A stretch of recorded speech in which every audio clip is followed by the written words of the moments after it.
Hola, ¿qué tal están? Sean bienvenidos a un nuevo video anatómico de este canal de Anatomía Fácil por Juan José Sánchez.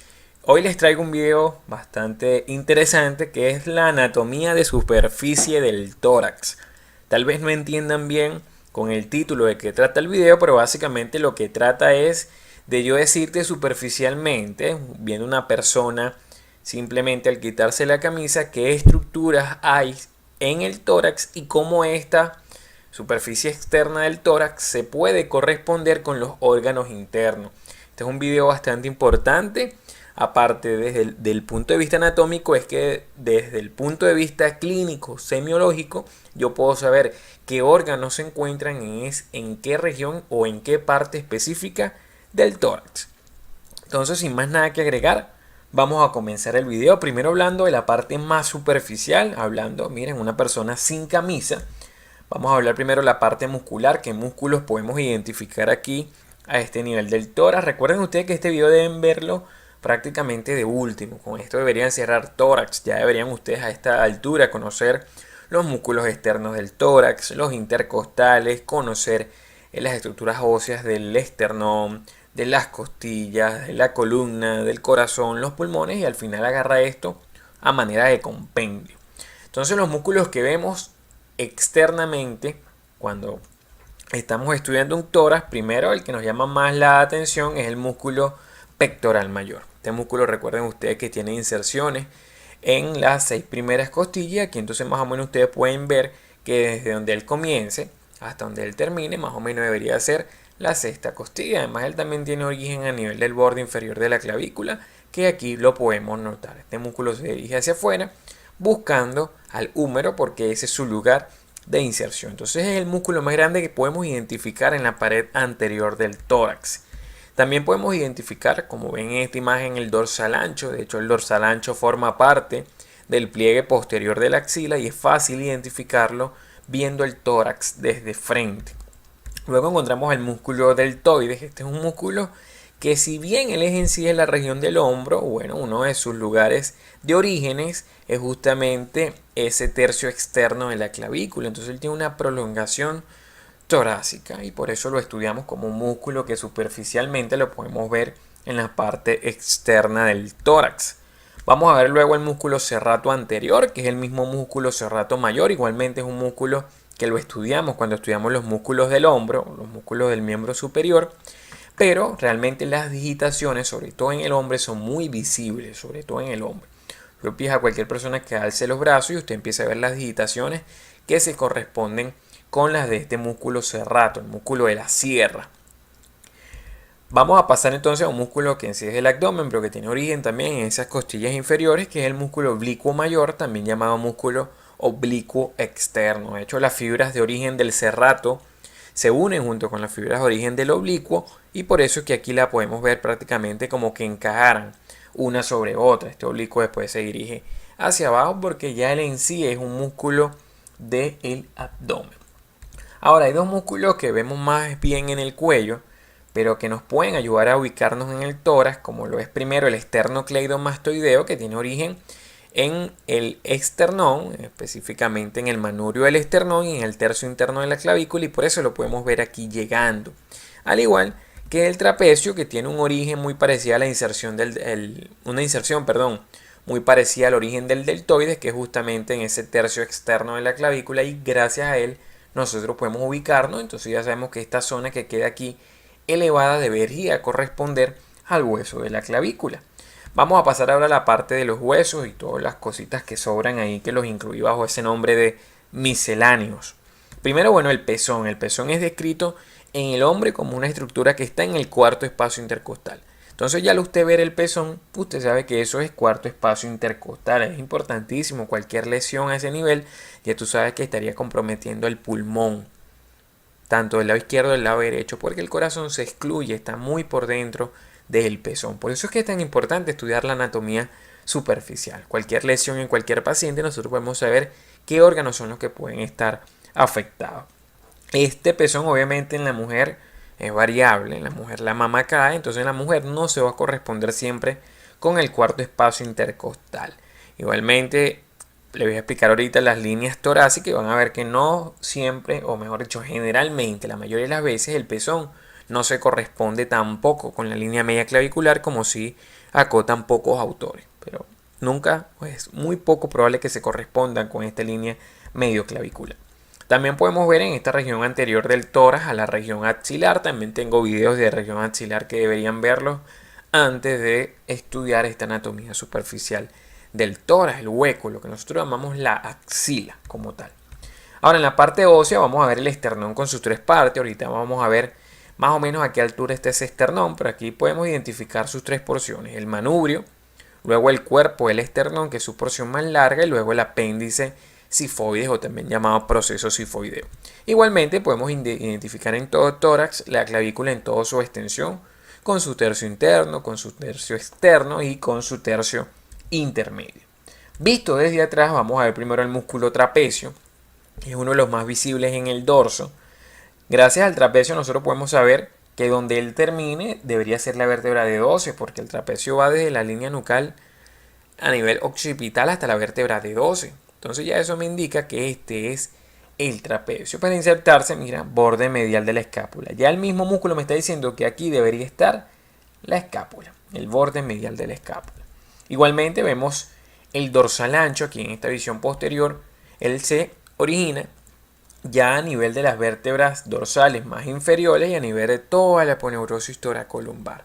De hecho hay una porción de él que se superpone, está por encima del músculo trapecio. Y ahí lo podemos ver como agarra hacia afuera. De hecho, él tiene un fascículo que se origina a nivel del vértice, de lo que es el ángulo inferior del omóplato. Entonces, ya ahí podemos identificar el dorsal ancho, que también lo podemos identificar en la cara anterior. Este es el músculo deltoides, igualmente así como lo identificamos anterior, también lo podemos identificar en la parte posterior. Y este es uno de los músculos de los redondos, llamados los teres en inglés, que este específicamente es el redondo mayor, que es el más inferior de los dos. Estos son básicamente los músculos que podemos identificar a este nivel. Existe otro músculo que también podemos ver en toda su extensión, que es el infraespinoso. El supraespinoso no lo podemos ver porque lo tapa prácticamente el deltoides, pero el infra sí lo podemos ver e identificar en un tórax desnudo. La escápula, que bueno, básicamente la escápula siempre dicen que en posición anatómica, esto es con los brazos en extensión, está relacionada entre la segunda y la séptima costilla, o entre el segundo y el séptimo espacio intercostal, para serles más específico. Esta estructura, que es la llamada espina de la escápula, se dice que, digamos, el borde interno de la espina de la escápula se corresponde siempre con la vértebra de 3. De 3, de 4, pero más describen que es con la vértebra de 3. Entonces, esta que es la apófisis espinosa más prominente de la columna, que es la apófisis espinosa de C7, y esta que sería la apófisis espinosa de D12, que se corresponde con el final del músculo trapecio. Por eso es que lo podemos identificar. Si vemos en esta imagen, esta sería la segunda costilla, esta es la séptima, y se puede ver muy bien cómo la escápula es entre la segunda y la séptima.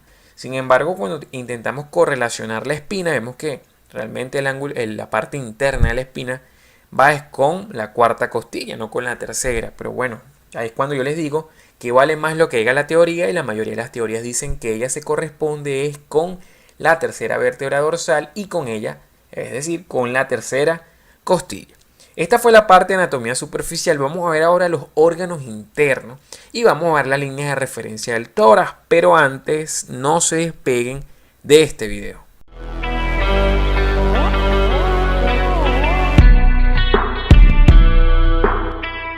Te invito a suscribirte, aquí en la esquina inferior derecha dale clic.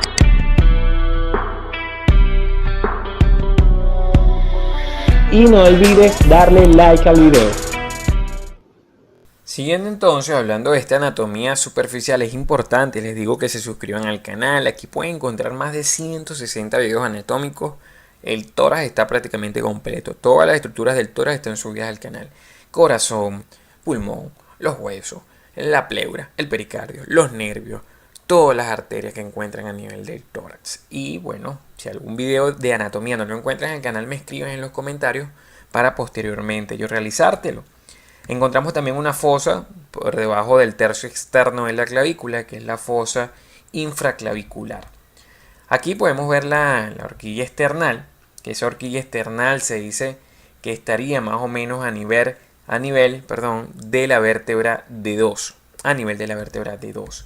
Luego tenemos el ángulo de Lewis o ángulo de Lewis, que él se corresponde con la inserción de la segunda costilla. Es básicamente la misma articulación manurio-esternal, es decir, entre el manurio, el esternón y el cuerpo, que es muy prominente generalmente en los hombres, y es lo que se conoce como el ángulo de Lewis. Donde lo veamos, sabemos que estamos a nivel de la vértebra D4, que corresponde con la inserción de la segunda costilla. Y abajo, a nivel de la articulación sifoesternal, eso más o menos es con la vértebra D10. De hecho, el apéndice sifoide siempre se describe como que él se corresponde con la 10ª vértebra dorsal. ¿Qué líneas de referencia encontramos aquí a nivel torácico? Bueno, primero la misma línea media anterior del cuerpo, que es una línea imaginaria que pasa por todo el medio del cuerpo. Cuando pasa a nivel del esternón lo llamamos línea esternal media. Aquí hay algo muy particular que dice el Gardner Gray de Anatomía, que es el libro que usé de base para hablarles de estas líneas. Es que él dice que esta línea que está tocando el borde lateral del esternón es la línea esternal lateral y no la paraesternal, como a veces mucha gente la nombra. Se llama línea esternal lateral. Luego él habla de la línea medio clavicular, también llamada línea clavicular media, que pasa justo por el centro del tercio intermedio de la clavícula. Y él dice que luego de tú trazar la línea clavicular media y la línea esternal lateral, tú trazas una línea en un punto que va a estar a la mitad de estas dos líneas. Y esa línea que vas a trazar en la mitad de estas dos líneas va a ser la línea paraesternal como tal. Y no la paraesternal, la que toca el borde lateral del esternón, porque esa sería la línea esternal lateral. Eso lo dice el Gardner Gray de Anatomía específicamente. Incluso hasta yo tenía confusiones desde el punto de vista médico con esta línea paraesternal. Por fuera de la línea clavicular media está la línea mamilar, que es la que se corresponde con la mamila, es decir, con el pezón. Que por eso es que le digo que no se corresponde con la línea clavicular media el pezón. Siempre está un poquitico por fuera ese pezón. Seguimos hacia atrás, vean, venimos así, seguimos hacia el lateral y nos encontramos a nivel de la axila. Entonces tendríamos tres líneas axilares. Una línea axilar anterior que corresponde con el pliegue axilar anterior, que básicamente es el borde inferior del músculo pectoral mayor. Luego tendríamos una línea axilar media, que ya se corresponde con el vértice de la axila y llega hacia abajo a tocar el tubérculo de la cresta ilíaca, que es una estructura que se encuentra en el labio externo de la cresta ilíaca. Y luego tendríamos la línea axilar posterior, que se corresponde con el borde inferior del músculo dorsal ancho. Siguen siendo líneas de referencia. Ahí se ve el axilar anterior, se ve la axilar media y aquí la axilar posterior. Ahora le damos la vuelta al tórax y estamos en la parte posterior. Trazamos una línea que en posición anatómica pasa por todo el centro de la escápula, por su ángulo inferior. Esa sería la línea medio escapular o escapular media, aunque algunos autores he leído que lo llaman simplemente línea escapular. Luego tendríamos una línea que pasaría por todas las apófisis transversas de la columna vertebral dorsal. Esto es más o menos de 2 a 3 centímetros de la línea media, que sería la línea paravertebral. Y luego la que pasa por todo el centro, que sería la línea vertebral media, que es la misma línea, digamos, media posterior del cuerpo, que cuando pasa este nivel lo podemos denominar línea vertebral media. Estas son estructuras de referencia para nosotros poder ubicarnos anatómicamente cuando desde el punto de vista médico nos estamos refiriendo al tórax. Ahora bien, vamos a hablar de la proyección interna de los órganos. Esta partecita sí es un poco más rápida. Primero hablaríamos del diafragma tóraco-abdominal. Si usted ya estudió el diafragma, debe saber que el diafragma está compuesto por dos cúpulas. Una cúpula o hemidiafragma derecho y una cúpula o hemidiafragma izquierda. Hay variaciones. El hemidiafragma derecho, gracias al empuje que le hace el hígado, es generalmente más alto. Se dice que más o menos él corresponde con la vértebra de 10 y esto es más o menos el quinto espacio intercostal del lado derecho. Mientras que por su parte, la cúpula izquierda está a un nivel más bajo porque no tiene hígado que lo empuje hacia arriba. Entonces se dice que él más o menos está a nivel de la vértebra de 10 casi llegando a D11 y más o menos casi en el sexto espacio intercostal izquierdo. Es como un nivel un poquitico más abajo. Aquí les puse espacio intercostal derecho, pero aquí era espacio intercostal izquierdo. Esta D hay que cambiarla por una I. Bueno, un errorcito de transcripción. La parte respiratoria como tal, vamos a hablar primero de la tráquea. La tráquea es una estructura que termina en D6, algunos autores dicen que termina en D7. Aproximadamente a ese nivel ella se bifurca en bronquios principales derecho y bronquio principal izquierdo. Cuando hablamos de la pleura, bueno, va a tener unos bordes bien definidos. Se dice que una vez que desciende la cúpula pleural pasa a nivel de las articulaciones externoclaviculares, de hecho vean que se corresponden, y esto pasaría a ser los bordes anteriores de la pleura. Luego más o menos cuando llega a nivel de la articulación sifoesternal, el borde se dirige hacia afuera y se transforma en borde inferior. Este borde inferior es oblicuo, vean que no es recto, más o menos como si lo es el borde anterior. Entonces, de acuerdo al nivel donde esté, él se va a corresponder con una vértebra. De hecho, se dice que a nivel de la línea clavicular media, más o menos está a nivel de la octava costilla. Cuando llega a nivel de la línea axilar media, está a nivel de la décima costilla. Ahí ve, esa sería la clavicular media a nivel de la octava costilla. La axilar media, vean cómo se corresponde este borde inferior de la pleura, más o menos, con la décima costilla. Y a nivel posterior, cuando termina el borde inferior, más o menos se dice que es a nivel de la vértebra de 12. De allí asciende paralelo, más o menos a 2 centímetros de la línea media, paralelo a esa columna vertebral, se dirige hacia arriba el borde posterior de la pleura, hasta convertirse nuevamente en cúpula pleural. Ahora, cuando hablamos ya de los pulmones, más o menos el borde anterior del pulmón y el borde posterior del pulmón son muy parecidos a los de la pleura. De hecho, ve aquí, me tengo que volver un poquito, vea el borde anterior del pulmón y el de la pleura es casi igual. Vea que el borde posterior del pulmón y la pleura es casi igual. Lo que varía realmente es el borde inferior. Vean hasta dónde pasa el borde inferior del pulmón y vean como la pleura es un poco más abajo. Entonces, ¿cuál es el truco que una vez que se lo voy a decir para aprenderse los pulmones? Ustedes le restan 2 centímetros a la pleura. O le restan 2 espacios intercostales para poner. No 2 centímetros, disculpen, 2 espacios intercostales. Entonces, el borde anterior se corresponde con el de la pleura. Se dice entonces que el borde anterior del pulmón, el borde inferior, perdón, cuando está a nivel de la línea clavicular media, eso es a nivel de la sexta costilla. De hecho, vean la sexta costilla allí. Cuando está en la línea axilar media, está a nivel de la octava costilla. ¿Se acuerdan que en la pleura era la décima costilla? Bueno, aquí es la octava costilla. Y cuando llega a la parte posterior, a nivel de la columna, es con la décima costilla. ¿Sí? Si era la duodécima en la pleura, aquí es hasta la décima costilla. Ahora, cuando hablamos de las cisuras de los pulmones, recuerden que ambos pulmones tienen sus cisuras oblicuas. Sin embargo, el inicio de esas cisuras es distinto. Este sería el pulmón derecho. Vean que su cisura oblicua comienza a nivel aproximadamente de la cabeza de la quinta costilla, es decir, de la quinta vértebra dorsal. Pero vean que cuando hablamos del pulmón izquierdo es más o menos a nivel de la cuarta vértebra dorsal, es decir, de la cuarta costilla. Eso es el comienzo en la parte posterior. Sin embargo, ambas cisuras oblicuas terminan a nivel de la sexta articulación costocondral, que esto es el nivel cuando la sexta costilla se une al sexto cartílago costal. Ahora, cuando pasamos a la cisura horizontal, que es la que aquí le pongo en amarillo, esa cisura horizontal, vean que comienza a nivel de la línea axilar media, más o menos a nivel de la sexta costilla, en línea axilar media.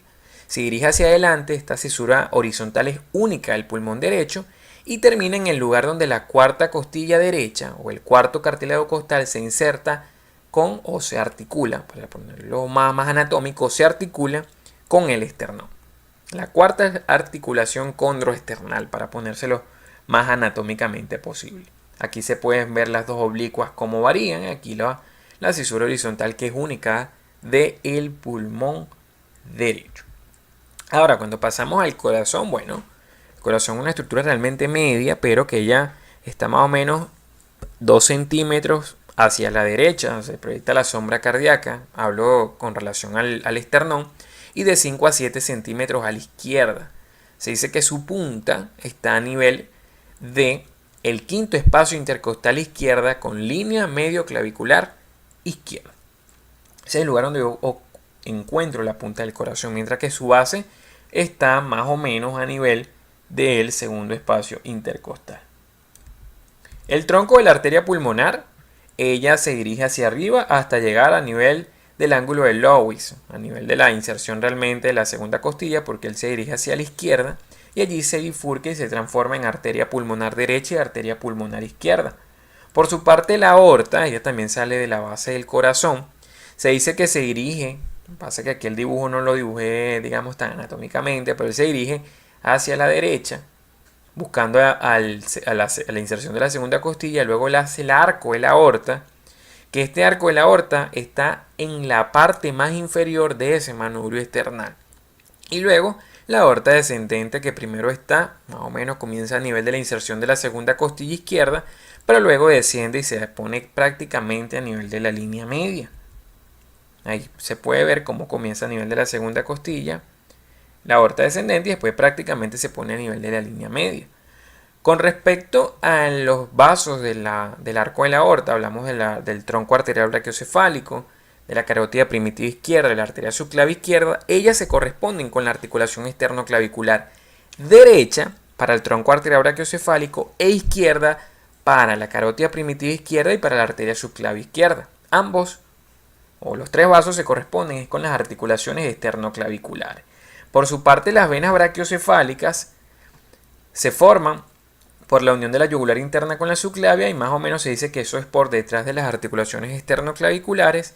Sin embargo, cuando ambas se unen, forman a la vena cava superior, y esta se forma más o menos a nivel de la inserción de la segunda costilla del lado derecho. Este fue todo el video entonces de anatomía superficial. Espero les haya gustado. No olvides suscribirte al canal, dale like al video si te gustó, y no olvides buscarme en Instagram como @JuanPizzoSánchez1315. Nos vemos en los siguientes videos.